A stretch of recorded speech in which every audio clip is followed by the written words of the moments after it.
kita bahas banyak hal. Bapak Ibu Saudara, yang pertama, ratusan tahun yang lalu, ya, tepatnya tahun 1665, jadi sudah 400 tahun yang lalu ya, ada seorang ilmuwan, namanya adalah Isaac Newton. Nah, Isaac Newton ini dulu duduk di bawah pohon apel, kemudian buah apelnya jatuh. Pada zaman itu, tidak ada satu orang pun yang curiga dan berpikir mengapa apel jatuh. Karena semua orang selalu berpikir siapa yang buat apel ini jatuh. Ketika berpikir siapa yang membuat apel ini jatuh, cara berpikir orang di zaman tersebut, bahwa itu sudah merupakan hukum yang diciptakan bersamaan dengan Sang Pencipta. Jadi sudah tidak ada pemikiran apa yang membuat apel itu jatuh. Tapi Isaac Newton ini duduk di bawah pohon, dia melihat apel ini jatuh, lantas dia berpikir, apa ya yang membuat buah apel ini jatuh? Dan kenapa jatuhnya harus ke bawah? Hendak ke kiri atau ke kanan? Atau kenapa hendak naik ke atas? Pemikiran yang mengubah siapa menjadi apa, itulah yang menemukan hukum gravitasi. Betul ya? Daya tarik bumi. Sekarang, mirip-mirip Bapak Ibu Saudara. Banyak orang di luar sana, ketika mengalami penderitaan, mereka bertanya, siapa yang membuat saya menderita? Betul ya? Ketika bertanya, siapa yang membuat saya menderita? Jawabannya banyak.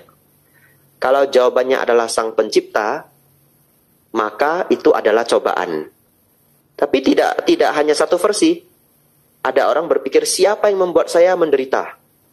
Barangkali iblis, barangkali hantu, barangkali tetangga, begitu ya. Kalau musuhnya tetangganya, misalkan begitu ya. Jadi, dalam Buddhis, Sang Buddha lantas berpikir, apa sebenarnya yang membuat kita menderita? Bukan siapa, tetapi apa.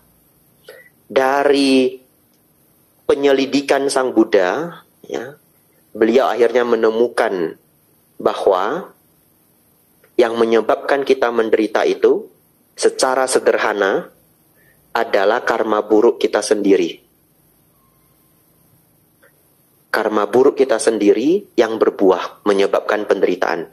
Tapi lebih spesifik lagi atau lebih inti lagi, Sang Buddha mengatakan bahwa sumber penderitaan adalah tanha, nafsu keinginan. Nah, jadi cara berpikir mengubah siapa menjadi apa ini menjadi dasar Sang Buddha menemukan Dhamma. Tapi Sang Buddha bukan pencipta Dhamma. Sang Buddha hanya menemukan Dharma, yang mana Dharma itu memang adalah hukum alam semesta. Persis seperti Isaac Newton menemukan gravitasi, gravitasi itu bukan Isaac Newton yang buat. Sang Buddha pernah mengatakan, muncul Buddha ataupun tidak muncul seorang Buddha, Dharma tetaplah ada. Sang Buddha hanya memahami, menemukan Dharma, dan mengajarkannya. Bapak Ibu Saudara,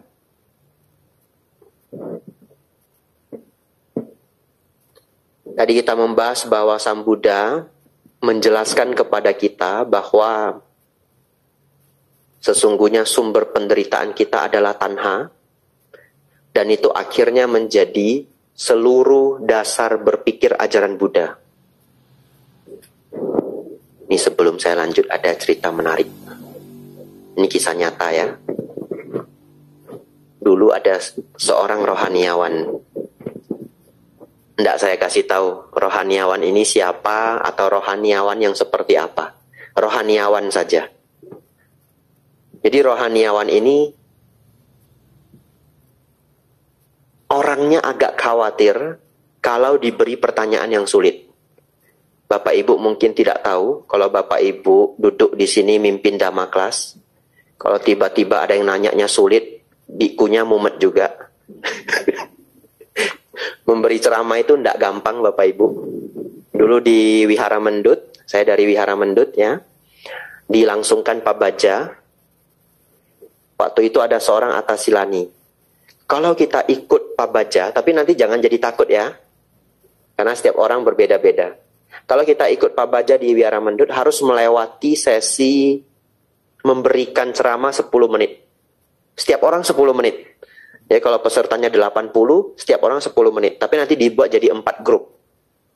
Dari setiap grup, siapa yang terbaik nanti ada sesi finalnya lagi. Sesi final 15 menit. Ya, jadi seru dan itu menyenangkan begitu ya. Jadi ada seorang Atasilani, dia sudah mempersiapkan bahan. Dan mempersiapkan bahannya kadang kita kasih waktu 5 hari atau seminggu kadang-kadang ya. Tapi setidaknya 5 hari mereka mempersiapkan bahan. 10 menit tapi mempersiapkan bahannya lama. Bapak Ibu belum pernah merasakan. Lalu akhirnya Atasilani ini sudah mempersiapkan bahan dengan sangat baik. Ada seorang Atasilani ketika ujian dia memberikan Dhamma Desana. Bagus. Dhamma Desana yang dia berikan bagus. Selama 10 menit. Selesai 10 menit, dia langsung pingsan. Ternyata gugup yang ditahan-tahan itu menegangkan. Jadi ternyata dia gugup, tapi dia paksain. Jadi selesai 10 menit, dia pingsan. Ini biar Bapak Ibu Saudara tahu, duduk di sini tidak gampang ya. Nanti selesai saya Dhamma Desana. Waduh. Tapi tenang ya. Kalau saya pingsan kebangetan ya. Kalau saya pingsan bukan karena gugup lagi. Mungkin masalah lain. Nah, jadi cerita itu sudah bertahun-tahun yang lalu. Ya, sudah lebih dari 5-6 tahun, mungkin 7 tahun yang lalu. Tahun ini, saya menyelenggarakan pabaja sebagai ketua panitia di Wihara Mendut. Pesertanya cuma setengah. Pesertanya 40. Biasanya 80 karena pandemi. Tahun depan juga ada, pesertanya juga 40. Sepertinya ketua panitianya juga masih saya.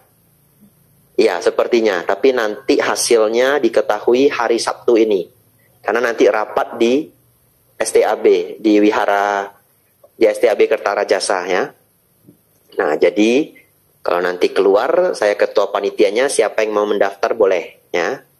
Nah, kuotanya 40. Biasanya pabajanya bulan Juli. Ya. Ini bukan iklan ya. Ini ngajak beneran. Kenapa saya katakan bukan iklan? Karena biasanya pabaja Wihara Mendut itu paling laris. Pabajanya Juli, Maret sudah habis. Ya, jadi bagi siapa yang mau mendaftar, daftarlah Januari atau Februari. Ya kalau Februari akhir sudah habis, jangan terkejut. Tahun lalu, Maret awal sudah habis. Kuotanya sudah habis. Ya, jadi tahun ini juga ada pabaja. Dan saya baru tahu bahwa, karena cerita Atasilani yang pingsan itu saya nggak lihat secara langsung. Saya diceritain. Tapi tahun ini ternyata hal itu bisa terjadi. Jadi ada seorang Samanera, padahal dia mahasiswa STAB, tapi bukan STAB Kertarajasa. Di Temanggung juga ada STAB, namanya STAB Sailendra.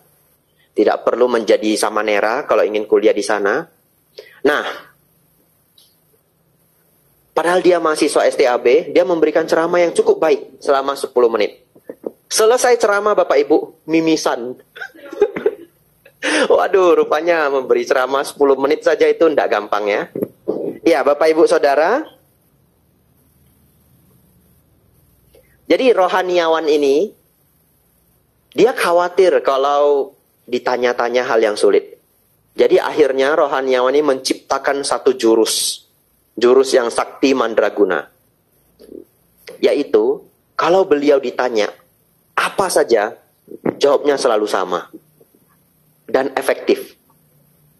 Misalkan ya, Bante, mau tanya Bante. Kalau di dalam pencapaian samatha itu, di dalam meditasi samatha itu ada pencapaian jana-jana Bante. Bagaimana dengan vipassana Bante? Wah ini mumet ini jawabnya. Kan begitu ya? Nah, beliau hanya menjawab dengan begini. Tidak gampang, tidak gampang. Tidak gampang. Kalau ada pertanyaan lain lagi, misalkan selesai makan ya, ada yang nanya, Bante, Bante selama ini menjadi biku sudah belasan tahun, puluhan tahun. Bagaimana Bante? Pengalamannya bagaimana? Tidak gampang. Tidak gampang. Begitu ya. Ini jurus rahasia beliau. Mungkin kalau saya gunakan hari ini, apapun yang Bapak Ibu tanya, tidak gampang. Tidak gampang. Begitu ya.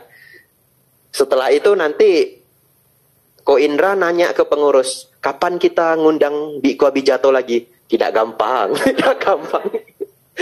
Jawabannya juga tidak gampang, nggak ada gunanya. Ya. Tapi ada satu lagi jurus ampuh. Ya, barangkali nanti di sini ada yang mau jadi Romo Ramani, silahkan ya. Boleh. Karena di Kota Malang sepertinya kegiatan Dharma belum begitu meriah. Tapi saya tidak tahu, karena saya baru datang ya. Siapa ingin gabung, Maga Budi silahkan. Ada pelatihannya. Nanti bisa jadi Romo, jadi Ramani, bisa memberikan ceramah. Jadi memberikan ceramah tidak harus biku sebenarnya. Ada satu jurus lebih ampuh. Yaitu, silakan direnungkan ya.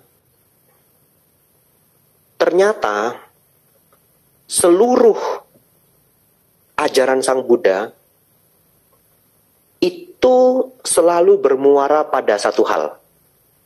Selalu bermuara pada nibbana. Pencapaian nibbana. Tetapi bagaimana pencapaian nibbana itu? Pencapaian nibbana itu adalah keadaan lenyapnya kemarahan, keserakahan, dan kebodohan batin atau ego. Kalau kita ngomong kebodohan batin pada orang yang belum belajar Dharma, dia bisa bingung. Kita bisa ganti sebagai ego. Kenapa ego?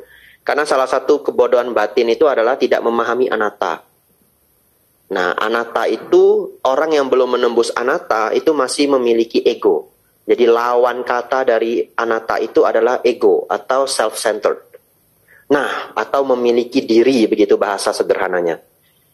Ternyata Bapak Ibu Saudara, seluruh ajaran Dhamma Sang Buddha akan bermuara pada adosa, aloba, amoha. Tanpa kemarahan, tanpa keserakahan, tanpa ego. Coba kita tes. Jurus ini ampuh enggak? Nah, kita tes ya. Kalau di Wihara Mendut, saya dari Wihara Mendut Bapak Ibu, Magelang, dekat dengan Candi Borobudur, dekat dengan Candi Mendut, dengan mobil ke Candi Borobudur hanya 10 menit. Ya. Di sana itu sering ada acara interfaith. Interfaith itu artinya antar agama, lintas agama. Jadi yang datang itu murid-murid dari sekolah Katolik, ya, atau murid-murid dari sekolah Muslim, kadang pesantren juga hadir. Nah, kadang-kadang ada pertanyaan yang menarik. Tahu pertanyaannya apa? Pak, mau tanya, oh, silahkan. Saya bukan dipanggil Bante ya. Saya biasa dipanggil Pak Biksu. Tapi Bapak Ibu jangan niru ya. Nanti besok pagi dana makan, selamat pagi Pak Biksu gitu. Aduh, saya mau menyalahkan juga. Ya benar juga, saya ini Pak Biksu ya. Ya biasanya mereka manggil Pak Biksu. Pak gitu. Mau tanya, kenapa ya kalau jadi biksu harus botak? Ya toh, itu sering ditanyai sama orang. Kenapa ya jadi biksu harus botak? Pokoknya pertanyaan-pertanyaan seperti ini apapun, mau yang mudah, mau yang sulit, bermuaranya pada adosa, aloba, amoha. Tinggal dicari aja mana yang cocok. Tapi jawabannya adalah apa? Memang seorang biku meninggalkan mahkota, karena rambut adalah mahkota. Apalagi di zaman Sang Buddha, rambut ini juga adalah kehormatan, ya, seperti di daerah Tiongkok dulu. Kalau zaman sekarang sih botak juga keren. Ada aktor terkenal botak, Vin Diesel namanya. Ya toh? Jadi sejak ada Vin Diesel, botak keren itu. Nah, jadi jawabannya adalah kami para biku atau para biksu meninggalkan mahkota ini untuk berlatih mengurangi kemelekatan terhadap diri. Kemelekatan terhadap diri itu adalah ego. Nah, sehingga ketika kita mengurangi ego, dosa, ketika moha itu dikurangi, maka loba dan dosa akan ikut juga berkurang. Jadi semua latihan ini termasuk kenapa jubahnya begini dan yang lainnya, semua kembali pada adosa, aloba, amoha. Pertanyaan lainnya, Bante, kenapa ya di dalam sila kita dianjurkan tidak mengambil barang yang bukan milik? Kenapa kita tidak mencuri? Dalam Dharma Jawabannya itu tidak pernah, karena dilarang Sang Buddha. Tidak ada jawaban seperti itu. Jawabannya selalu logis. Dan jawabannya apa? Kenapa kita nggak boleh ngambil barang yang bukan milik? Karena ketika kita berlatih tidak mencuri, maka adosa, aloba, amoha akan berkembang. Karena kalau kita mencuri itu adalah keserakahan. Betul ya? Mencuri itu adalah keserakahan, dan juga kita berbuat kejahatan karma buruk. Satu ketika karma buruk itu bisa berbuah, kita pula yang menderita. Jadi ajaran Buddha selalu bermuara pada adosa, aloba, amoha. Tanpa kemarahan, tanpa keserakahan, tanpa ego. Silahkan setelah ini Bapak Ibu besok jangan takut lagi jadi Romo Ramani. Apapun pertanyaannya, adosa, aloba, amoha. Rumusnya itu. Tapi Bante, kalau terlalu sulit pertanyaannya, tidak gampang. Tidak gampang ya. Nah, itu rumusnya. Ya, Bapak Ibu Saudara, penjelasan sederhana ini juga menjadi landasan berpikir ya. Jadi oleh karena itu saya pribadi senang melakukan perenungan. Bapak Ibu silakan tiru nanti. Setiap misalkan setengah tahun atau setiap menjelang Imlek, ini sebentar lagi Imlek ya, atau tahun baru, gunakanlah momen tahun baru itu untuk merenung. Apa yang direnungkan? Renungkanlah bahwa apakah saya yang saat ini dibandingkan dengan saya yang tahun lalu, atau barangkali 2 tahun lalu, apakah kemarahan saya berkurang? Apakah keserakahan saya berkurang? Atau apakah sifat ego saya berkurang? Ya. Kalau kita merasa mengalami berkurangnya dosa loba moha, berarti praktek dhamma kita sudah sesuai jalur. Tapi kalau kita sudah bandingkan dengan tahun lalu, 2 tahun lalu, 3 tahun lalu tidak berkurang, artinya kita kurang maju. Jadi selalulah melakukan perenungan dibandingkan dengan diri sendiri. Ya, Bapak Ibu Saudara, saya pikir kita tanya jawab saja. Apakah ada yang penasaran atau ada yang punya pertanyaan apa, ingin bertanya, silahkan. Ya, baik yang di wihara bisa bertanya dengan angkat tangan. Bagi yang di Zoom, silakan nanti bisa menggunakan mic yang ada, atau kalau nggak berani bisa menulis di kolom chat. Kita fokus yang di sini dulu ya. Ya, yang di luar nanti aja. Oh, yang di wihara dulu sesinya. Ya. Tapi jangan setelah bertanya pingsan ya.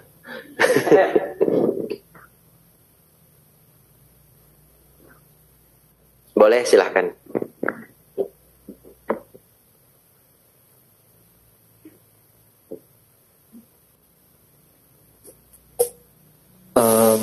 Langsung 2 boleh Bante? Atau boleh satu dulu? Ya, berarti nama saya Evan Bante. Evan, ya.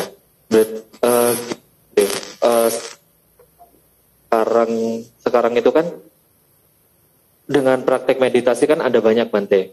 Nah, yang kita kerucutkan mungkin ada 2 cara besar, meditasi samatha dan vipassana.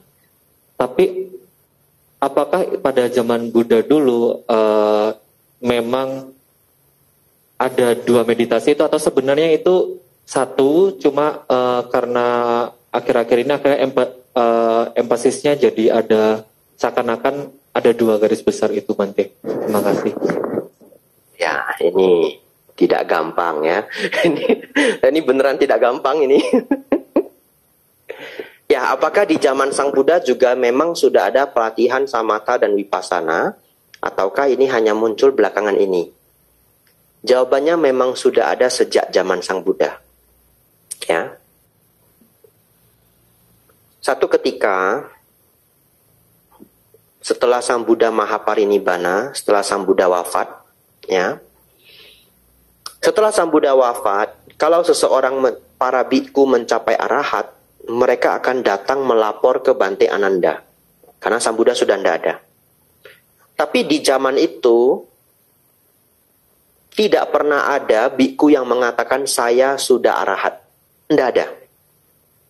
Mereka selalu membuat kiasan.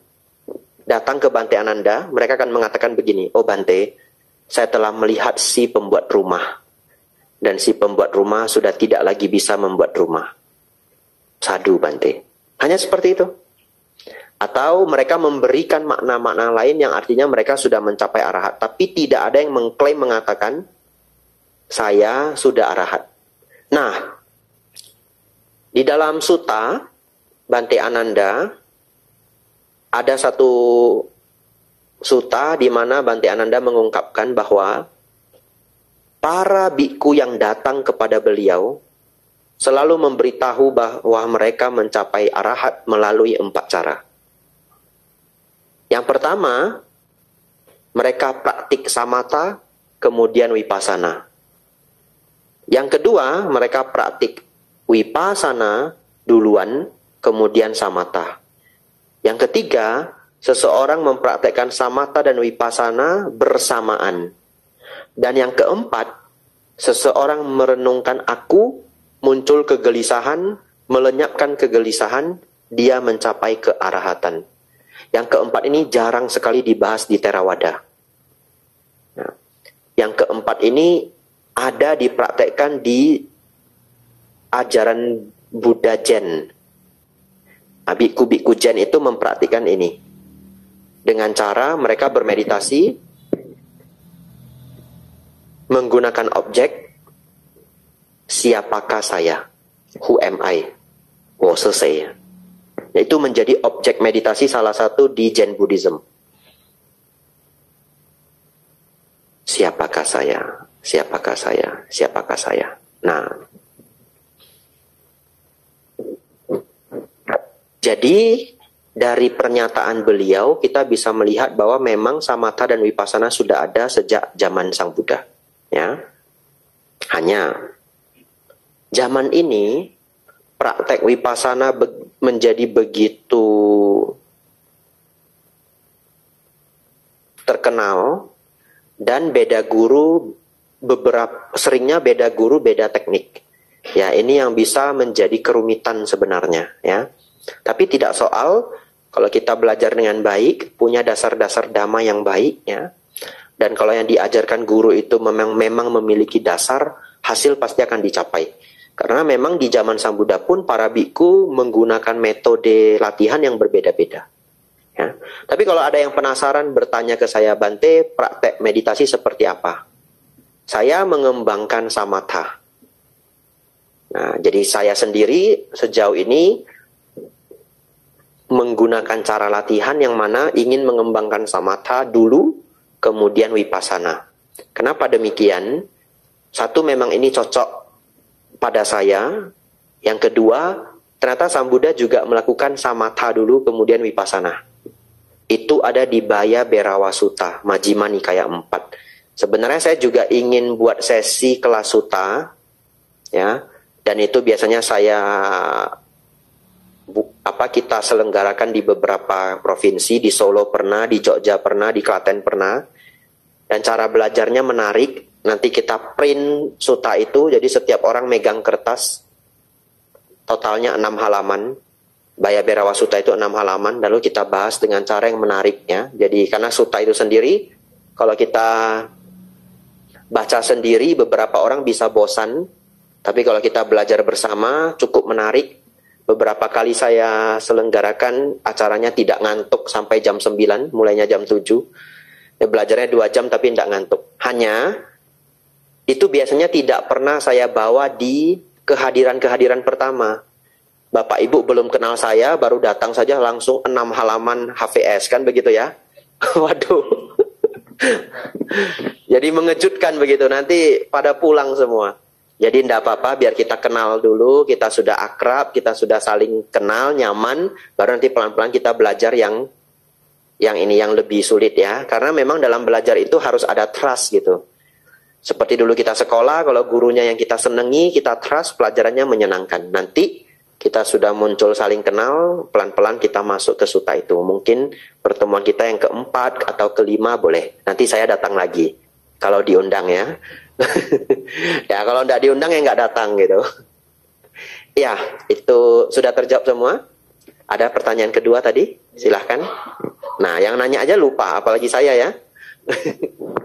Nah, berarti kan ketika ini termasuk untuk Sang Buddha sendiri, Bante. Ketika sudah merealisasikan nibbana ketika masih hidup, kita kan kenal bahwa ketika seorang yang sudah mencapai kesucian sudah tidak melakukan kama, Bante.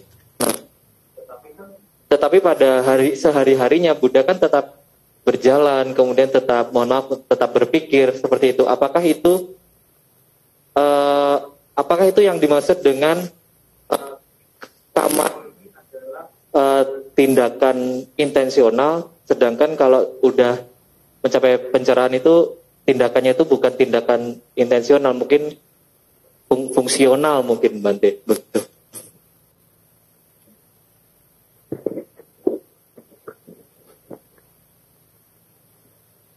Jadi setelah Sang Buddha mencapai nibbana, ya sebenarnya bukan hanya Sang Buddha, juga para arahat. Karena Sang Buddha pernah mengatakan bahwa nibbana yang dicapai oleh para arahat persis sama dengan yang dicapai oleh seorang Buddha. Tidak ada bedanya sama sekali. Jadi itu luar biasanya ajaran Sang Buddha. Bapak Ibu kalau berjuang mencapai arahat, Bapak Ibu mencapai titik yang persis sama seperti Sang Buddha. Tidak ada bedanya. Nah, kalau mau dikatakan bahwa memang nibbana itu disebut pencapaian yang biasanya juga disinonimkan dengan kepadaman, ya. Tetapi kepadaman secara total itu terjadi setelah seorang arahat itu hancurnya tubuh, ya. Setelah hancurnya tubuh baru dikatakan lenyap semuanya, karena kalau belum hancurnya tubuh masih ada rupa, betul ya. Jadi kita nggak bisa mengklaim bahwa para arahat yang masih hidup itu sudah padam lah, masih ada badannya, ya. Nah begini, ketika seseorang mencapai arahat, saya tidak akan langsung menjawab pertanyaan ini, tapi saya akan membahas hal lainnya yang nanti akan membantu menjawab pertanyaan ini, ya. Jadi ketika seseorang mencapai arahat, sesungguhnya yang lenyap pada diri beliau adalah asawa. Ya, asawa ini adalah arus batin yang bocor tidak terkendali. Ini menarik untuk semuanya. Hari ini kita akan belajar asawa, ya. Nah, apa sih asawa? Asawa itu adalah arus batin yang bocor tidak terkendali. Tentu, untuk memahami asawa secara keseluruhan, itu hanya bisa dipahami setelah kita mencapai meditasi tingkat tinggi, misalkan jana keempat. Tapi tidak apa-apa, saya akan membahas asawa dari tahap yang sederhana. Bapak, Ibu, Saudara, termasuk saya, kita semua memiliki batin yang bocor. Apa yang bocor? Batin yang bocor itu, yang tadi saya katakan asawa itu memang tidak terlihat, tapi dia terlihat dalam bentuk lain, yang mana itu juga sumbernya adalah asawa. Pelan-pelan ya, karena ini agak sulit ini. Nah, asawa yang bocor tadi, kita bisa melihat ujungnya. Nah begini, batin Bapak Ibu Saudara semua bocor. Ada dua hal yang bocor. Satu, suara hati. Pernah ngobrol dengan diri sendiri? Pernah ya? Katanya, kata para psikolog, kita sehari ngobrol dengan diri sendiri 65.000 kali. Saya tidak pernah hitung. Nanti Bapak Ibu hitung terus lapor ke saya. Ya. Katanya kita ngobrol dengan diri sendiri 65.000 kali. Yang pertama disebut obrolan hati. Yang kedua, gambaran pikiran. Pernah memikirkan sesuatu dengan gambar? Misalkan, kalau saya minta renungkan pagar rumah Anda, bisa? Bisa ya, pagar rumah Anda itu bisa. Itu gambar pikiran. Dua-dua ini bocor Bapak Ibu. Kenapa bocor? Satu, dia sering muncul random dan kita nggak bisa ngatur, secara acak. Suara hati bisa muncul secara acak, kita nggak bisa ngatur. Gambar pikiran juga bisa muncul secara acak, kita nggak bisa ngatur. Yang kedua, tidak bisa Bapak Ibu perintah. Ya, juga tidak bisa diatur istilahnya. Saya buktikan ya. Coba ya ini ya. Bersama-sama ya. Coba Bapak Ibu yang ada di sini, tolong jangan bayangkan, jangan bayangkan ada seekor gajah putih di depan saya. Gajah putih. Jangan bayangkan. Telinganya lebar Bapak Ibu. Ada belalainya. Warnanya putih. Terbayang? Otomatis terbayang. Karena Bapak Ibu tidak sanggup untuk mencegah arus yang bocor itu. Makanya, kalau ada orang yang sakit hati, karena misalkan putus cinta, misalkan ya, kalau ada kebetulan ya, saya mohon maaf ya. Apa yang mereka selalu inginkan gitu? Saya ingin melupakan dia, kan begitu ya? Nggak bisa lupa. Kenapa? Karena batin kita bocor. Nah, jadi manusia normal itu batinnya bocor. Oleh karena itu, sesungguhnya meditasi itu adalah mengatasi batin yang bocor ini. Serius. Nah, sekarang kita bahas lebih jauh ya. Nanti secara mendalamnya besok kita bahas lagi. Karena besok kan katanya sesinya meditasi ya. Nah, hari ini trailernya dulu. Ya. Nah, begini. Ketika seseorang mencapai arahat, arus batin yang bocor tidak terkendali tadi itu lenyap. Oleh karena itu, seorang arahat itu tidak bisa bermimpi. Kenapa? Mimpi itu adalah produk dari pikiran yang bocor.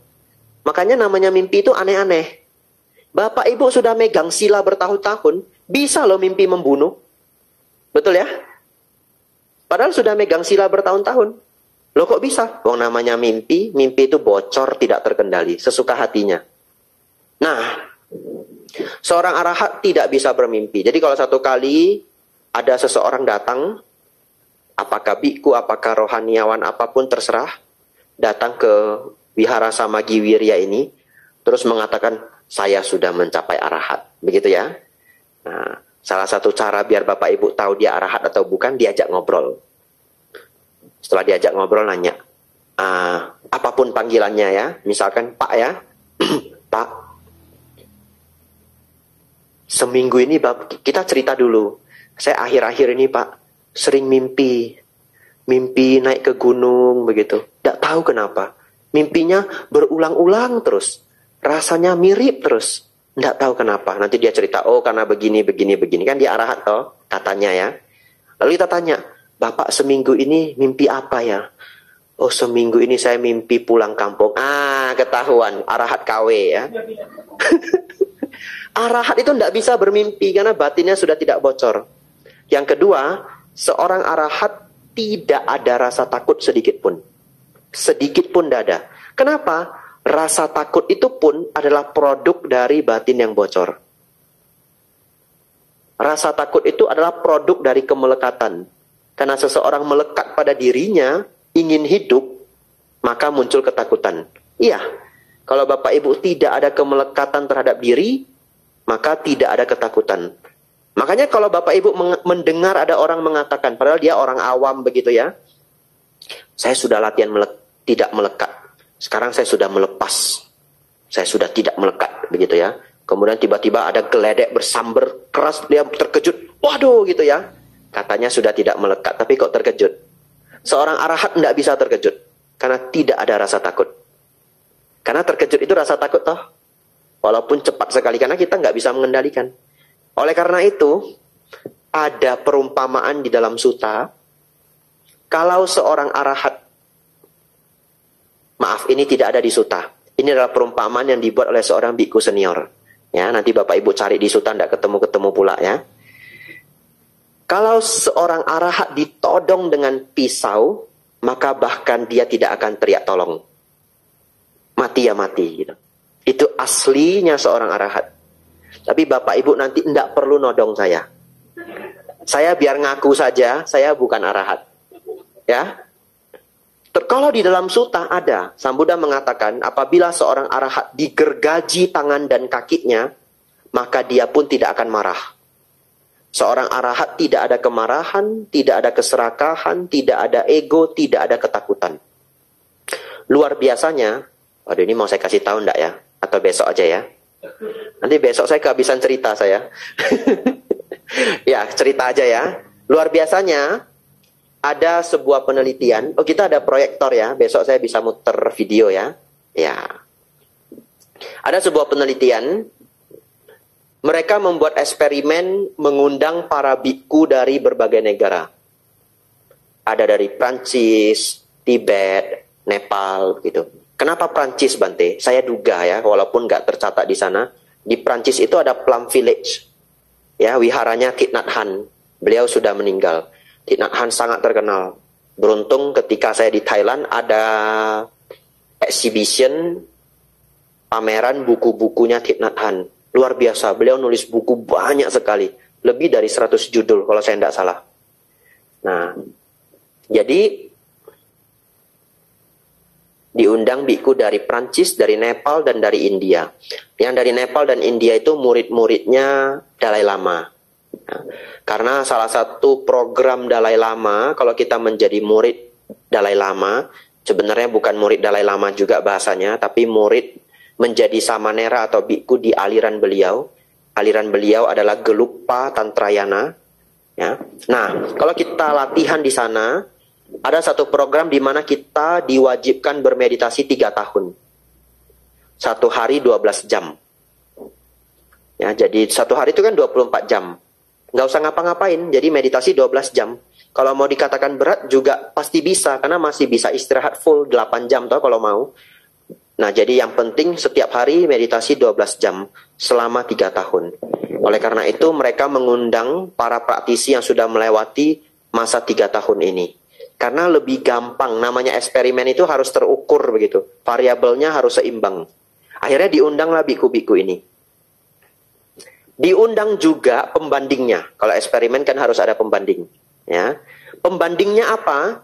Pembandingnya adalah para tentara elit.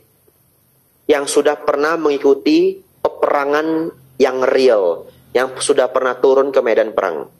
Lalu, eksperimennya bagaimana?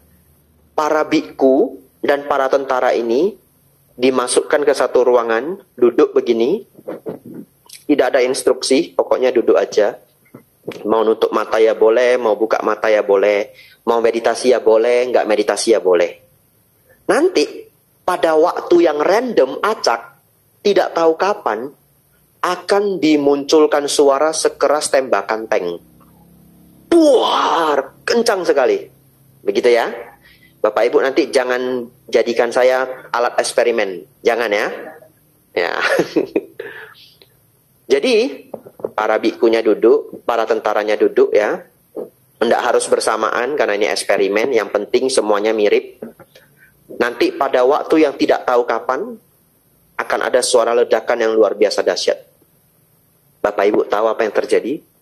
Semua tentara padahal yang sudah ikut peperangan, semuanya startled, terkejut. Tidak ada yang tidak terkejut. Semuanya terkejut. Begitu suara itu meledak. Tapi semua para praktisi meditasi yang diundang ini hampir tidak terkejut. Yang ada hanya sangat sedikit micro expression atau ekspresi mikro yang sangat sedikit. Tetapi bisa dikatakan hampir tidak terkejut. Perbandingan ini sangat luar biasa. Jadi ini membuktikan bahwa meditasi benar-benar mengurangi rasa takut. Bahkan pada ketakutan yang nggak bisa kita kontrol. Terkejut itu kan ketakutan yang nggak bisa dikontrol. Jadi sebenarnya kalau ada teman saudara kita yang lata, ya mohon maaf ya, salah satu obatnya adalah meditasi. Karena itu benar-benar akan mengurangi keterkejutan. Bante itu kan eksperimen, Bante.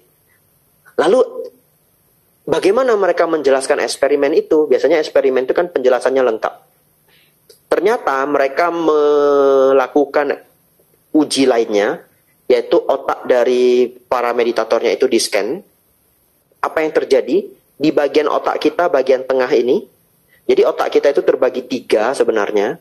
Yang belakang disebut otak reptil, yang tengah otak mamalia, yang depan ini otak paling baru, otaknya yang hanya dimiliki manusia, namanya prefrontal corpus. Betul ya? Dulu kita hafal kok, cuma habis ujian lupa. Kan pernah toh ketemu otak reptil, otak mamalia pernah toh?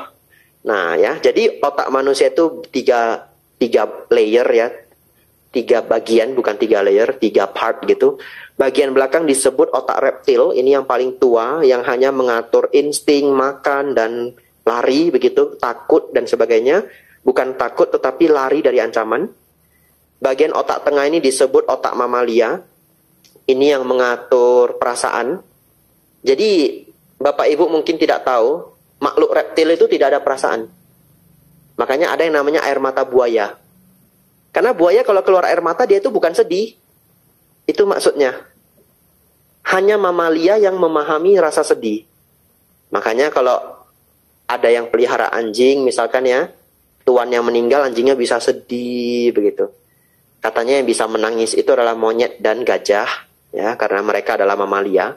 Mereka benar-benar bisa sedih. Yang mereka semua makhluk hewan-hewan itu tidak memiliki otak depan. Otak depan hanya dimiliki manusia. Prefrontal corpus. Manfaatnya banyak, tapi salah satu dari manfaat otak depan ini adalah mensimulasikan waktu. Jadi hanya manusia yang bisa menyimulasikan waktu. Besok, minggu depan, bulan depan. Makhluk hidup tidak bisa, makanya mereka nggak buat kulkas. Yang buat kulkas itu kita. Manusia buat kulkas toh, supaya makanannya bisa awet setengah tahun, setahun. Setelah menciptakan kulkas, makanan dikalengin, tahan 4 tahun, kan begitu. Kenapa? Karena mikirin masa depan. Dan kita ini makhluk yang luar biasa. Bapak Ibu bisa merenung loh, duduk, mikirin, minggu ini kira-kira suasananya seperti apa. Hewan tidak akan pernah sanggup mensimulasikan waktu. Itu hanya ada pada manusia. Nah, ternyata para meditator itu setelah di-scan otaknya, ada bagian kecil di limbic system, bagian perasaan ini, ada satu bagian kecil namanya amigdala. Bapak Ibu tidak usah hafal, biar saya aja. Ada bagian kecil namanya amigdala, ukurannya kecil seperti kuku kita, ya. Nah, amigdala ini fungsinya salah satunya adalah mengontrol atau menciptakan rasa takut. Dan ternyata seorang meditator yang sudah rutin bermeditasi, amigdalanya menjadi pasif. Artinya rasa takutnya terbukti secara sains berkurang. Waktu saya membaca atau melihat laporan ini, saya luar biasa senang. Karena Sang Buddha juga memberitahu kita, seseorang yang mencapai arahat hilang rasa takutnya. Ini adalah sedikit bukti real, ya, bahwa apa yang diajarkan Sang Buddha di dalam kitab-kitab kuno, itu sudah mulai bisa kita buktikan secara sains. Nanti video lengkapnya bagaimana? Bapak Ibu besok datang lagi, ya. Nah, besok akan ada satu eksperimen lagi. Kalau saya ceritakan semua, habis cerita saya ya. Besok kita bahas lengkap mengenai meditasi ya. Nah, jadi terakhir kembali ke pertanyaan saudara Evan ya, mengenai kama. Nah, jadi yang pertama adalah di dalam sutta memang juga ada pernyataan bahwa tidak ada orang yang bisa memahami cara berpikir seorang Buddha.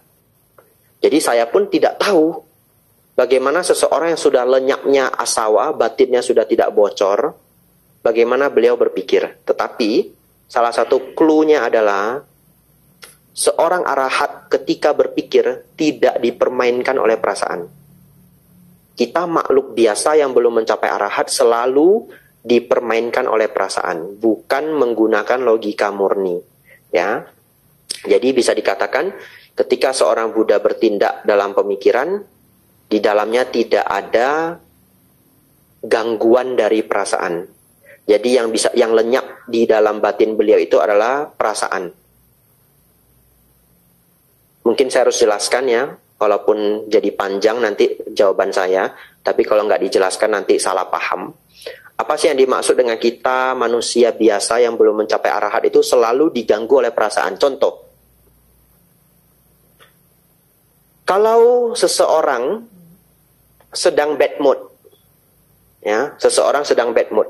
Dari tadi pagi kita sudah bad mood. Apapun alasannya. Enggak, apapun alasannya tapi kita bad mood. Tiba-tiba jam 10, pintu kita digedor-gedor. Bung, bung, bung, bung, bung. Lalu kita akan menilai dengan pemikiran kita yang sudah terpengaruh oleh bad mood kita. Betul ya? Ini orang apa ini? Pagi-pagi jam 10 sudah gedor-gedor. Nggak ada pemikiran begini, panjang lebar. Lalu kita menjadi marah. Logika kita berpikir bahwa dia salah. Padahal sebenarnya itu bukan murni logika. Itu adalah logika yang sudah dipengaruhi oleh perasaan. Perasaan apa? Perasaan sedang bad mood. Coba kalau dibalik, kita sedang happy. Kemarin malam baru menang lotre 2M. Wah, happy. Pintu kita besok pagi digedor-gedor 10 kali lipat lebih keras pun tidak marah. Betul ya? Nah, misalkan seperti itu ya. Tapi ini permisalan aja. Kalau digedor keras ya mungkin marah juga ya. Tapi ini hanya memberi contoh saja. Contoh lainnya unik sekali. Misalnya Bapak Ibu bawa kendaraan, apakah motor, apakah mobil. Lalu tiba-tiba ada kendaraan yang muncul dari gang. Sehingga kita hampir menyerempet ya.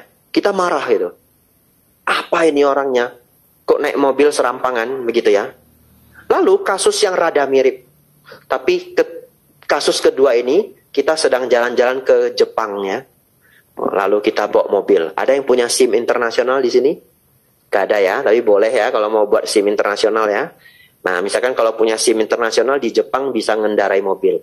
Katakanlah kita sedang mengendarai mobil. Kasus yang persis sama, ketika kita berkendara, tiba-tiba ada orang yang muncul dari gang kecil. Lalu kita rem mendadak. Nggak marah. Lah kok nggak marah? Lagi jalan-jalan. Kan lagi jalan-jalan nggak marah toh?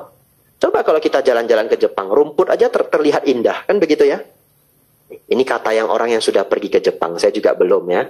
Karena dulu saya punya teman pergi ke Jepang. Saya tanya, gimana ke Jepang, enak enggak? Ya namanya jalan-jalan enak. Rumput aja terlihat indah. Kata dia begitu. Jadi itu terhafal saya sampai hari ini. Jadi Bapak Ibu Saudara, ini sebuah perumpamaan bagaimana kita manusia adalah makhluk yang selalu dipengaruhi oleh perasaan. Seorang arahat tidak lagi dipengaruhi oleh perasaan. Ya seperti itu ya. Ya, panjang sekali jawabannya ya. Ada lagi yang mau bertanya? Silahkan.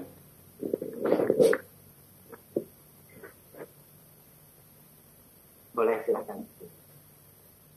Ini Ibu Jaiting ya. Betul ya? Nah, ya. Wah, sudah hafal saya. Bu Enda. Betul. Ya, silahkan Bu. Tadi saya ingin tanyanya tentang meditasi. Boleh saya tanya? Boleh, silahkan. Terakhir kan saya sering melihat bahwa latihan anapanasati dalam prakteknya Bante, sebenarnya perbedaan samanta dengan anapanasati itu bagaimana Bante? Terima kasih. Ya, baik. Jawabannya adalah anapanasati itu adalah samatha. Ya, jadi tidak ada perbedaan. Anapanasati itu adalah samatha bawana. Nah, samatha bawana itu dikenal sebagai meditasi ketenangan yang akan membawa pada pencapaian jana-jana. Jana itu sesungguhnya adalah level konsentrasi. Ya. Nah,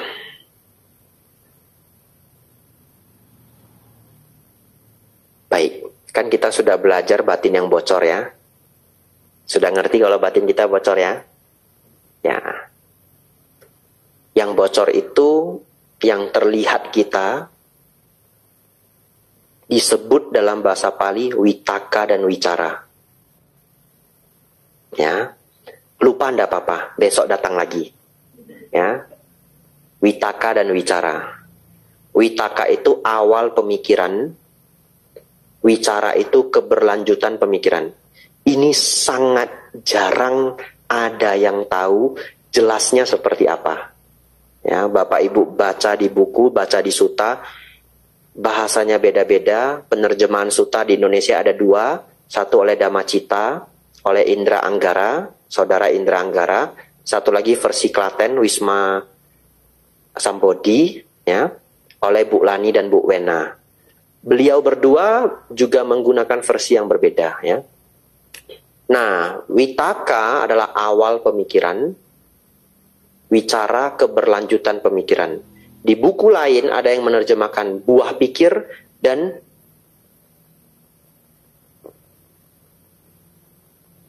buah pikir pemicu dan buah pikir bertahan. Kalau kita baca buku sendiri bingung.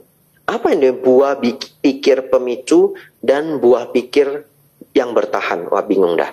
Hari ini saya jelaskan, seumur hidup Bapak Ibu akan tahu apa itu witaka dan wicara ya. Begini. Witaka yang disebut awal pemikiran ini, misalkan kita sedang duduk tenang, tiba-tiba muncul pemikiran. Besok hari Rabu ya, saya kebetulan lupa, jadi saya nanya ya. Karena seorang biku itu setiap hari sama aja. Mau Selasa, mau Minggu sama aja. Ya. Besok hari Rabu. Itu awal pemikiran. Kita lagi duduk-duduk santai, tiba-tiba muncul awal pemikiran. Besok Rabu ya, gitu ya. Setelah muncul pemikiran besok Rabu, apakah pemikiran itu berhenti? Tidak. Namanya pikiran manusia itu akan jadi banyak. Besok hari Rabu ya. Terus antar anak ke sekolah. Oh, besok itu bos datang kalau Rabu, nggak boleh terlambat. Besok Rabu pulangnya saya badminton. Ada aja pemikiran. Pemikiran manusia yang awal tadi witaka, awal pemikiran, akhirnya beranak pinak. 1 menjadi 10, 10 menjadi 100. Beranak pinaknya pemikiran ini disebut proliferation of mind, proliferasi. Nah, proliferasi itu adalah perkembangbiakan. 1 jadi 10, 10 jadi 100. Yang berkembang biak ini disebut wicara. Awal pemikiran witaka, besok hari Rabu.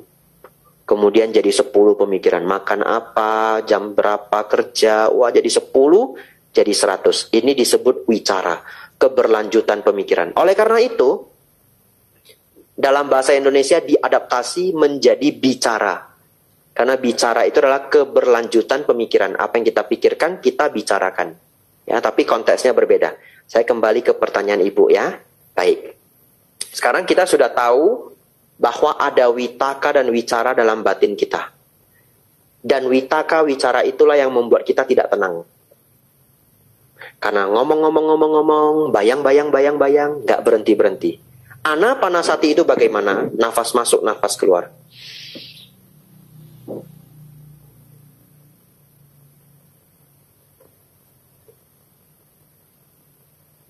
Nah, kalau kita sudah mampu mempertahankan objek, nafas masuk, nafas keluar.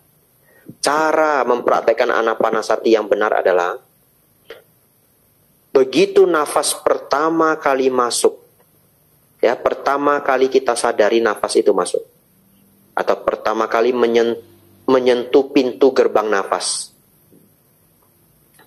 Nafas masuk, ini ya, nafas masuk sepanjang tubuh nafas, dan nafas pertama kali keluar sepanjang tubuh nafas.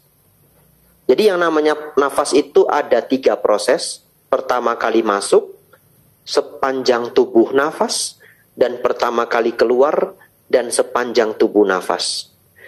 Anapanasati yang benar, kita memperhatikan 2 hal. Pertama kali masuk dan pertama kali keluar. Kenapa? Karena kalau kita berusaha memperhatikan pertama kali masuk dan pertama kali keluar, kita pasti harus memperhatikan seluruhnya secara otomatis. Ya, jadi memperhatikan awal pertama nafas masuk, memperhatikan sepanjang tubuh nafas, memperhatikan pertama kali nafas ini keluar, dan sepanjang tubuh nafas. Nah, coba perhatikan. Kalau kita benar-benar memperhatikan nafas ini sepanjang prosesnya seperti tadi, maka witaka dan wicara tidak ada celah untuk muncul.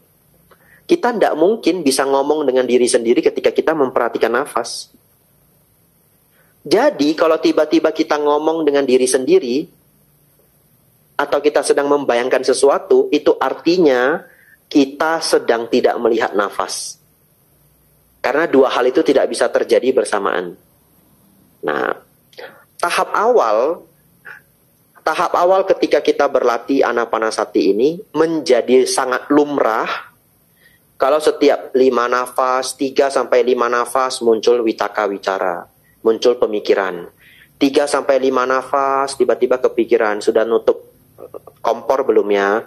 Balik lagi nafas masuk, nafas keluar. Baru 3 sampai 5 nafas, sudah kebayang anaknya, kebayang ini, namanya pemikiran. Itu random seperti itu. Itu normal. Kita latihan konsisten, katakanlah 1 hari meditasi setengah jam, setiap hari setengah jam, setiap hari setengah jam.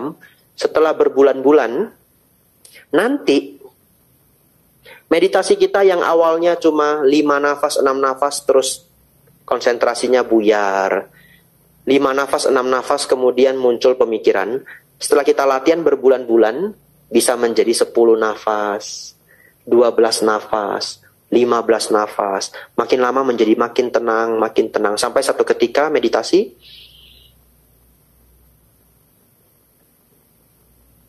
bermenit-menit tidak ada muncul pemikiran, tidak ada muncul gambaran pikiran. Itu dalam bahasa sutta disebut melemahnya witaka dan wicara. Artinya pikiran yang bocor tadi menjadi melemah. Pertanyaan saya, setelah saya menjelaskan begitu panjang ini, apakah masuk akal kalau disebut pikiran menjadi lebih tenang? Sangat masuk akal. Satu ketika kita bermeditasi anapanasati, satu ketika nafas masuk, nafas keluar.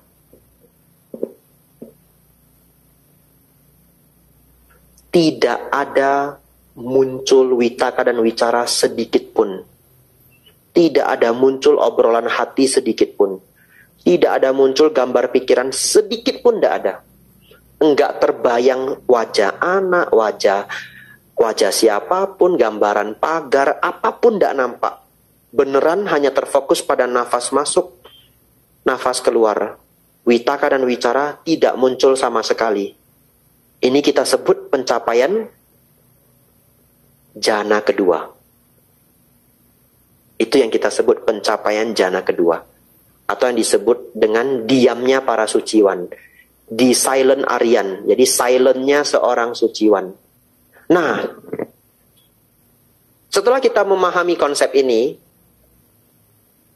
Bapak Ibu bisa membayangkan betapa tenangnya batin seseorang ketika dia sama sekali tidak ada obrolan hati dan gambaran pikiran. Sama sekali. Seberapa tenangnya, Bapak Ibu yang belum mencapai tidak akan pernah bisa membayangkannya. Membayang-bayangkan sih bisa ya, tapi yang nggak pas gitu. Nah, itu sebabnya anapanasati disebut meditasi ketenangan. Hanya yang salah kaprahnya orang pada umumnya adalah mereka beranggapan meditasi nafas itu sepele. Hanya ketenangan yang biasa-biasa saja. Bukan. Ketenangan yang dimaksud bukan ketenangan yang biasa-biasa saja. Tapi ini adalah ketenangan level sangat tinggi. Coba siapa di luar sana yang sanggup atau yang pernah merasakan tidak ada pemikiran, tidak ada gambaran pikiran, ketenangan yang benar-benar tenang di dalam batinnya. Tidak ada. Orang yang tidak berlatih meditasi tidak akan pernah merasakan pengalaman ini. Yaitu sebabnya anapanasati disebut samatha bhavana. Ya. Sejauh ini Ibu ada yang mau ditanyakan lagi atau ada yang kurang lengkap? Atau ada yang bingung boleh? Bingung nggak Bante, cuman prakteknya yang masih jauh. Tidak apa-apa, besok datang lagi. Saya kasih motivasi. Jadi besok kita muter videonya bagus luar biasa. Ya, nanti saya motivasi Bapak Ibu. Nanti latihannya bagaimana? Ya. Boleh satu lagi, Bante? Boleh, silahkan. Tadi diterangkan tentang witaka dan bicara. Pemula aja Bante, bagaimana mengikis itu supaya sedikit berkurang. Karena sekarang kan jangankan 4-5 nafas, mungkin 1-2 udah terus datang witaka dan bicara itu Bante. Kalau ceritanya untuk meditasi, ya, kalau ceritanya untuk meditasi, jawabannya adalah jam terbang. Nggak ada jawaban lain. Jam terbang. Jadi dilatih, kalau hari ini bisa 10 menit, enggak apa-apa. Pagi 10 menit, sore 10 menit, malam 10 menit. Ya sudah dapat 30 menit. Betul ya? Nah, nanti lama-lama bisa 15 menit, bisa 20 menit. Tapi saya yakin kalau ada niat ya setengah jam, 1 jam itu sebenarnya bisa ya. Nah, tapi pelan-pelan meditasi itu ditambah jam terbangnya. Kalau kita bercerita meditasi ya, satu-satunya jawaban itu ya jam terbang. Ini seperti pertanyaan seseorang, Bante gimana ya saya biar bisa cepet jago piano. Gak ada jawaban lain. Anda duduk and practice it, practice it and practice it. Duduk latihan, latihan, latihan. Nggak ada jawaban khusus gimana bisa tiba-tiba ujian royal level 8 begitu ya. Ya, nggak bisa, Anda harus mainkan itu. Bahkan anak-anak kecil yang prodigi itu anak-anak berbakat, sebenarnya sering dari anak berbakat itu umur 2 tahun sudah diajari orang tuanya. Jadi ketika dia naik panggung umur 8 tahun, dia sudah latihan berapa tahun coba? 6. Betul ya?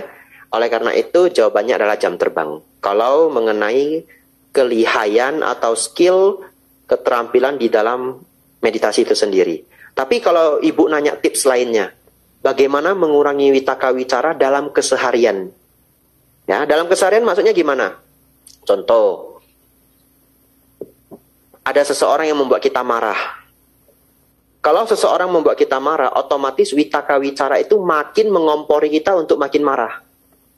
Contoh, ada si A melakukan hal yang keliru pada saya. Lalu pemikiran saya nambah ngompori.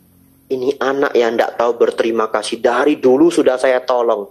Oh, gimana ini? Ya, dan yang lainnya dan yang lain. Ngompori toh, kita semakin marah. Tipsnya bagaimana? Mengurangi witaka wicara pada saat itu. Ini sudah di luar konteks meditasi ya. Tipsnya adalah, nah ini dahsyat ini tipsnya. Kalau mau dipraktekkan. Tarik nafas secara pelan dan mendalam. Jadi begitu kita menyadari kita mau marah, apalagi kalau kita sudah bisa menyadari witaka wicara mengompori kita, langsung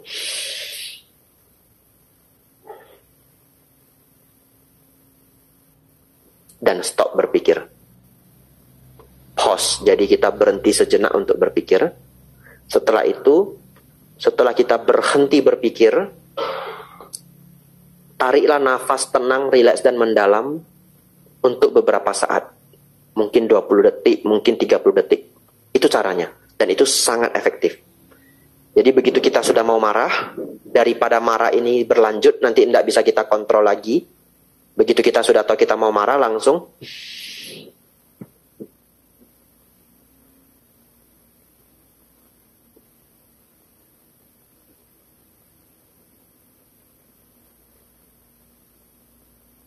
yang penting rileks, lambat, dan mendalam. Buka mata tidak apa-apa. Nanti perhatikan sendiri. Emosinya akan reda. Tidak hanya marah. Segala bentuk stres. Di telepon orang dapat kabar buruk. Stres naik. Cepat-cepat.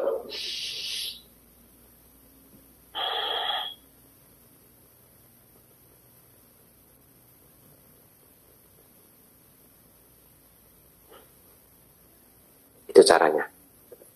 Memang stres itu tidak akan hilang 100%, tapi akan berkurang 50%, barangkali 40%. Tapi kalau kita rutin meditasi setiap harinya, jangan terkejut kalau ketika mau marah, ketika dapat kabar buruk, ketika kecewa, ketika sedih, ketika malu, perasaan yang tidak menyenangkan itu.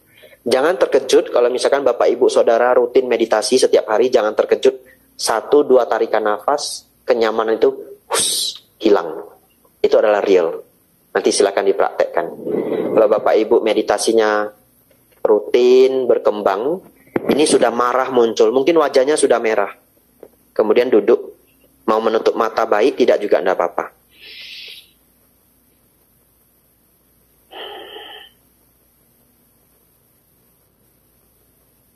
Marahnya hilang, dicari pun tidak ketemu. Nah, itu adalah keberhasilan kita dalam meditasi. Begitu ya Bu ya. Itu salah satu tipsnya. Terima kasih, Anumodana Bante. Sama-sama. Ada lagi yang mau bertanya, silahkan.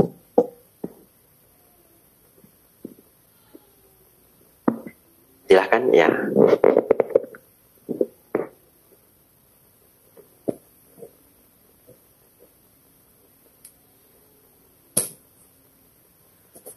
Saya mau tanya Bante.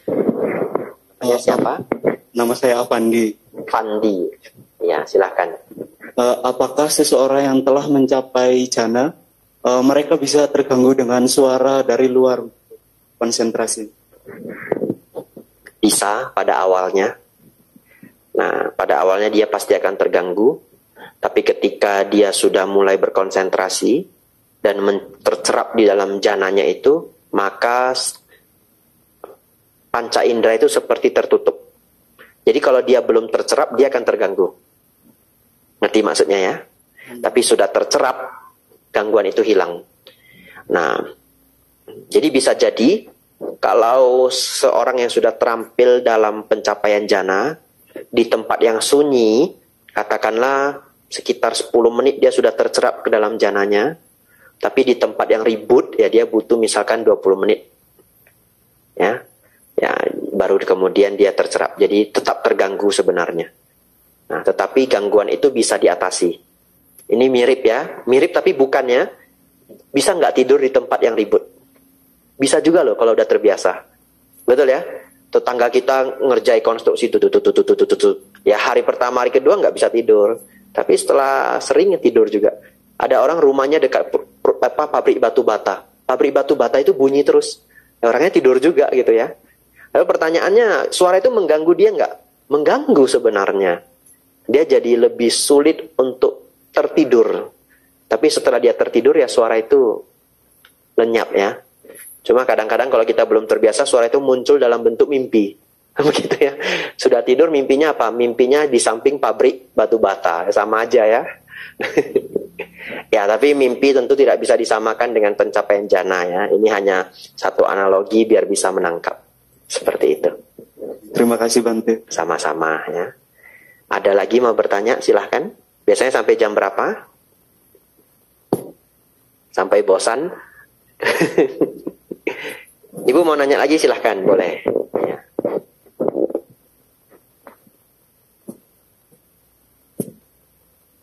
Nggak pakai mic juga nggak apa-apa kalau terdengar.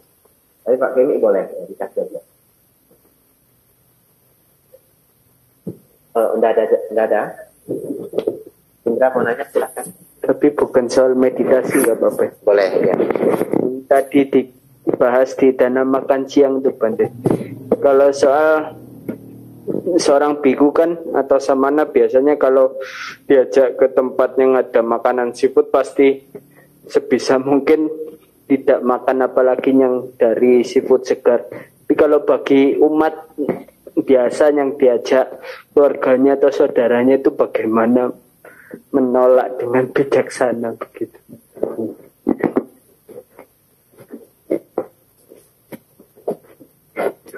Mana menolak dengan bijaksana? Ya tidak apa ya. Kadang kan orang nggak tahu kita. Caranya adalah kalau kita makan dengan temennya satu grup begitu, ya kita boleh pesan punya kita sendiri yang pokoknya yang kita pesan itu bukan yang hidup gitu. Jadi walaupun di restoran seafood dia mesti ada makanan yang yang tidak dari fresh food itu biasanya tetap ada. Itu salah satu caranya ya. Jadi misalkan walaupun kita makan di sana mereka ada jual ikan hidup, udang hidup, kepiting hidup ya. Kita sengaja milih apa aja yang sudah nggak hidup. Itu pinter-pinternya kita. Tapi ya jangan cuma nasi putih ya. Ya apa yang biasanya misalkan sudah memang nggak hidup, nasi goreng kan begitu ya. Ya nasi goreng dia pasti masak pakai apa yang sudah mati gitu ya. Misalkan ikan asap, ngasapinnya aja berjam-jam, berarti itu pasti sudah mati. Itu pinter-pinter kita. Kalau teman-teman kita mau pesan yang nggak bisa kita larang, betul ya? Larang kita nggak diajak lagi nanti. Ya mereka mau pesan apa ya silahkan. Saya pikir begitu. Tapi kalau temannya semuanya Buddhis, ngerti sila, kita harus ngasih tahu. Kalau mereka mau mendengar ya, jangan makan di sini dah. Banyak makhluk hidupnya saya kasihan. Bahasanya begitu biar bagus. Jadi bukan itu sang Buddha itu ya dalam suta nggak boleh loh mesen ini. Kamu ini gimana? Ini panati patawera manisika padang gitu. Lain kali nggak diajak lagi. Ya cara ngasih tahu temennya jangan makan di sini dah ya. Saya kalau lihat hewan itu masih hidup, saya kasihan, saya tidak bisa makan. Tidak bisa turun makanannya, itu caranya. Kan dia kasihan sama kita toh. Ya udah makan di tempat lain. Nah, nanti makan di tempat lain, sudah makan, dia sudah kan lagi makan biasa ngobrol-ngobrol ya, baru kalau kita mau bahas boleh. Dulu itu Sang Buddha nganjurin kita jangan makan makhluk yang hidup gitu. Nah, jadi pinter-pinter kita meletakkan diri gitu. Ya, begitu ya. Ya, anumodana pertanyaannya. Ada lagi yang mau nanya? Silahkan. Habis? Ibu mau nanya lagi boleh? Enggak ada? Boleh ya. 2 juga boleh.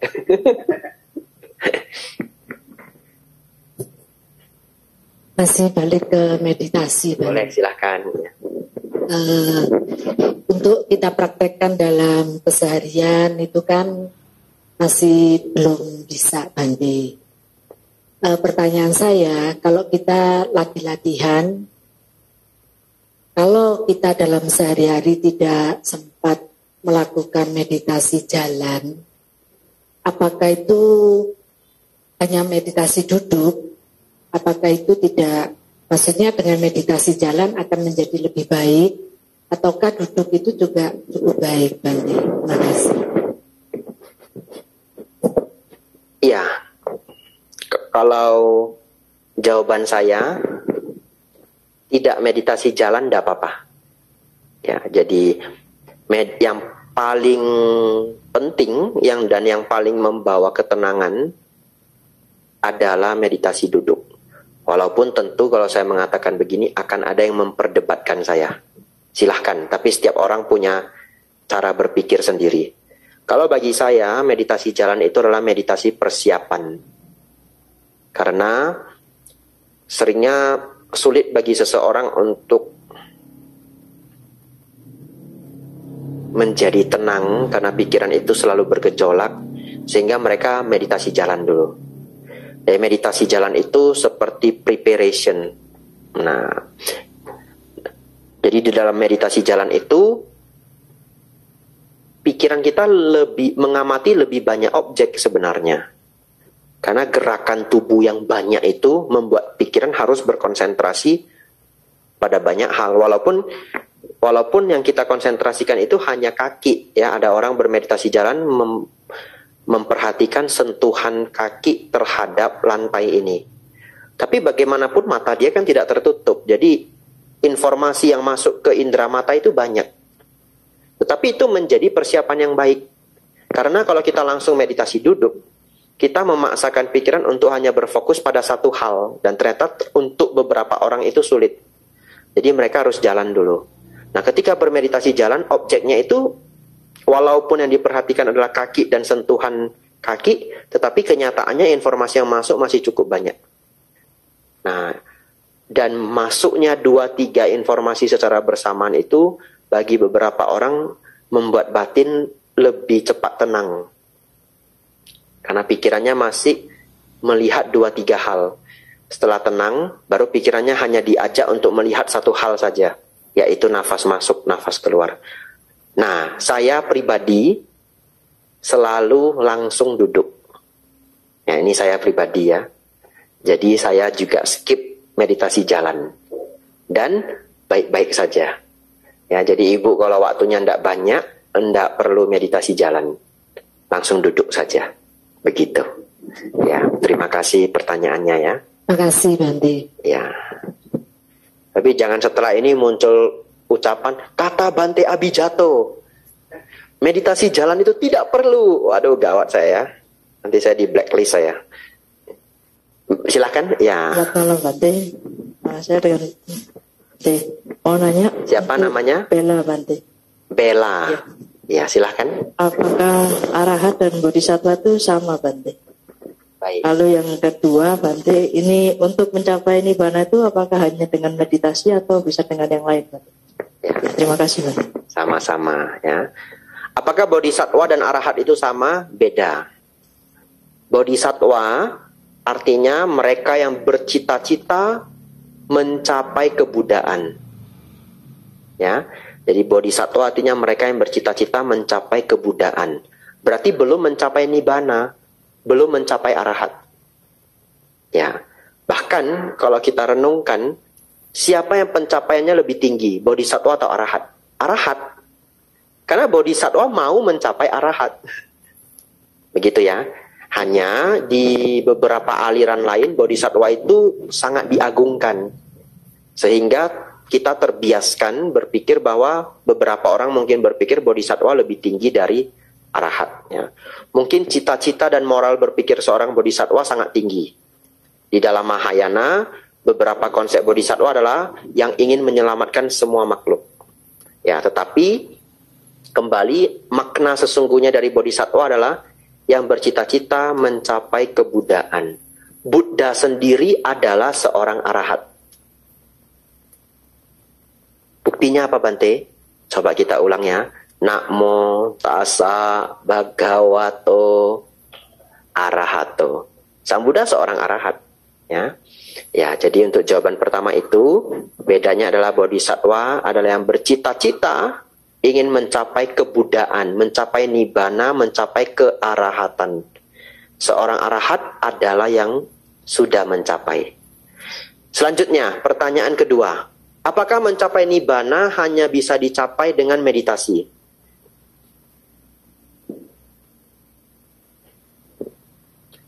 Jawabannya iya, tapi di tahap awal tidak gitu. Oke, kita jelaskan ya. Bingung ini ya. Makanya ya tidak gampang. Baik. Ada 5 latihan yang membawa kita pada pencapaian nibbana. Wah, panjang 5 ya. Saya minum dulu ya. Baik. Pertanyaan kedua. Apakah hanya melalui meditasi bisa mencapai nibbana? Ya dan tidak. Baik, kita bahas ya. Untuk tahap awal, latihan untuk mencapai nibbana itu ada 5. Ini semua orang boleh lakukan. Tidak sulit-sulit amat. Beneran. Bapak Ibu sudah melakukannya sekarang. 1. Mendengarkan Dhamma. 2. Merenungkan Dhamma. 3. Mendiskusikan Dhamma. 4. Mengajarkan Dhamma. 5. Bermeditasi. Kemudian, nanti saya ulang lagi biar hafal ya. Nah, kalau yang 5 ini harus dihafal, karena penting. Kalau amigdala tadi, enggak usah dihafal. Ya. Nah, begini. Bagaimana, kenapa 5 ini menjadi latihan untuk mencapai nibbana? Karena sebenarnya, kalau seseorang mencapai kesucian tingkat pertama yang disebut sotapanna, dia pasti akan mencapai nibbana. Jadi nggak usah nargetin nibbana. Nargetin aja sotapanna kalau mau gampang ya. Mindsetnya ya. Targetinnya sotapanna. Kalau sudah sotapanna pasti nibbana. Hanya Sang Buddha mengatakan seorang yang telah mencapai sotapanna paling lama dia akan mencapai nibbana dalam 7 kehidupan. Itu paling lama. Ada yang bisa 2 kehidupan, 3 kehidupan, 4 kehidupan. Makanya ada seorang pengusaha namanya Ervin Wongso. Dia distributor Yamaha Music ya. Saya kok dari tadi cerita alat musik saya ya. Berarti saya harus di-endorse ini sama. Nah, saya pernah dengar Dhamma Talk-nya Ervin Wongso dan dia mengatakan apa? Kita harus punya harapan atau punya semangat cita-cita mencapai sotapanna. Harus berani untuk mencapai sotapanna. Harus mengembangkan cita-cita itu. Dan itu sangat benar. Harusnya seluruh umat Buddha bercita-cita mencapai sotapanna. Kalau sudah sotapanna pasti nibbana. Nah, prosesnya bagaimana?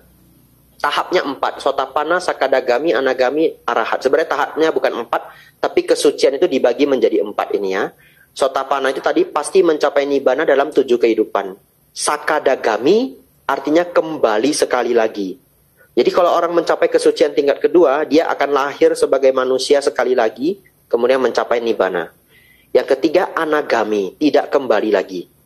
Yang tidak kembali lagi ini Misalkan seseorang mencapai anagami, dia nanti meninggal di sini, terlahir di alam Brahma Sudawasa, alam Brahma khusus untuk mereka para anagami, kemudian mereka akan berlatih di sana sampai mencapai Nibbana.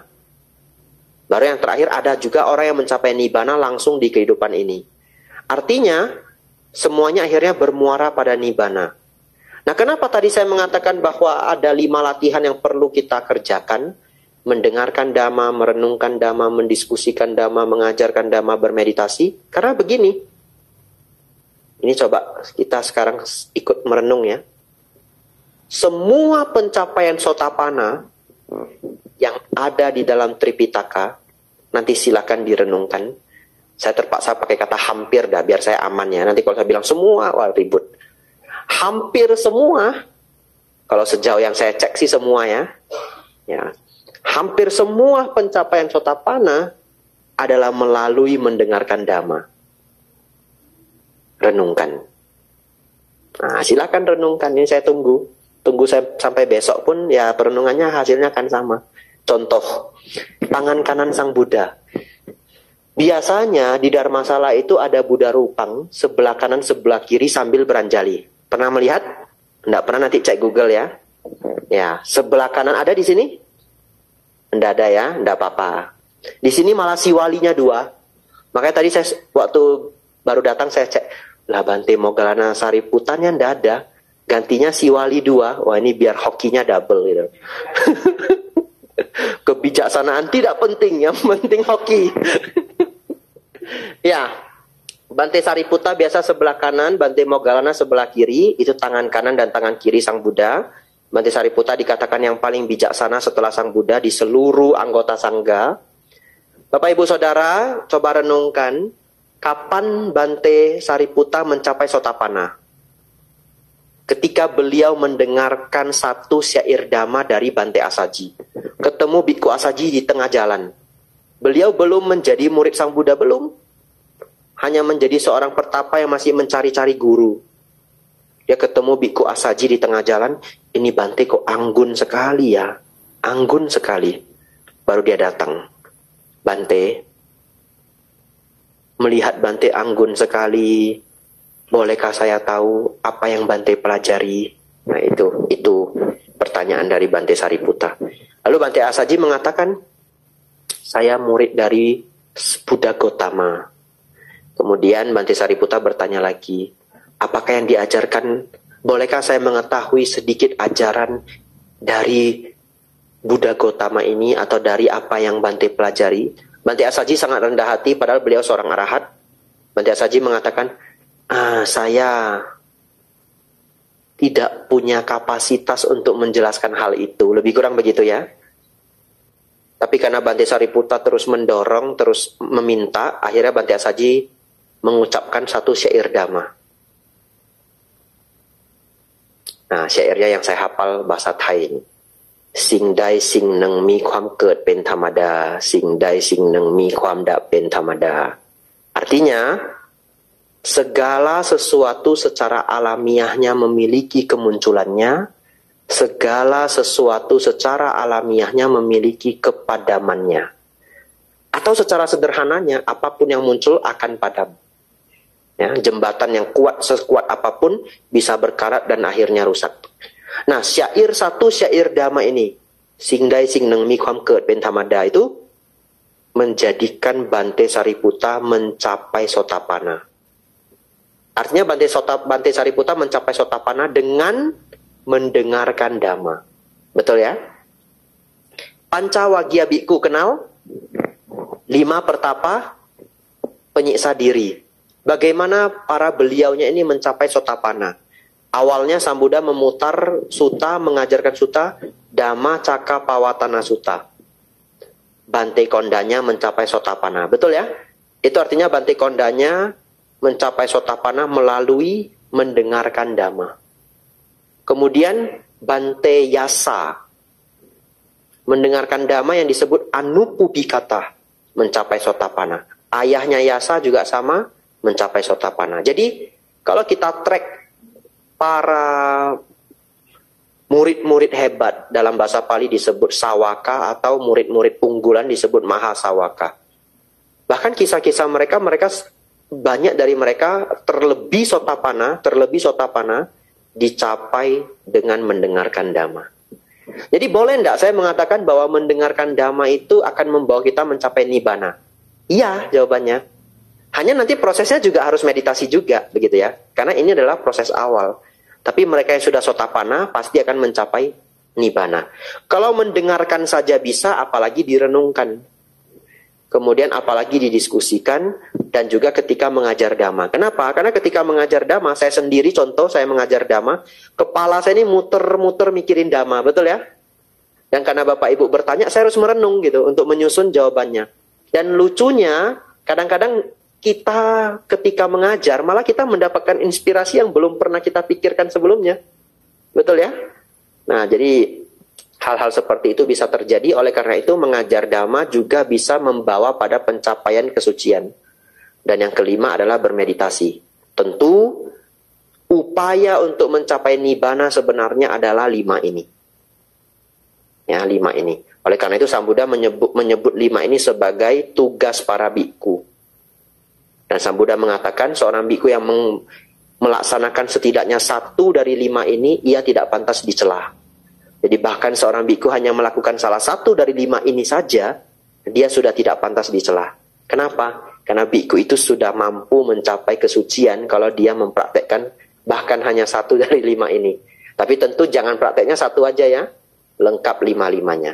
Ya, jadi kembali menjawab pertanyaan Bu Bella, apakah pencapaian nibbana harus melalui meditasi? Jawabannya ya. Pada akhirnya kita perlu mempraktekkan samatha dan vipassana. Tapi untuk tahap awalnya tidak. Gerbang untuk masuk kesucian itu bahkan bisa melalui mendengarkan dhamma. Begitu ya. Ya, terima kasih untuk pertanyaannya.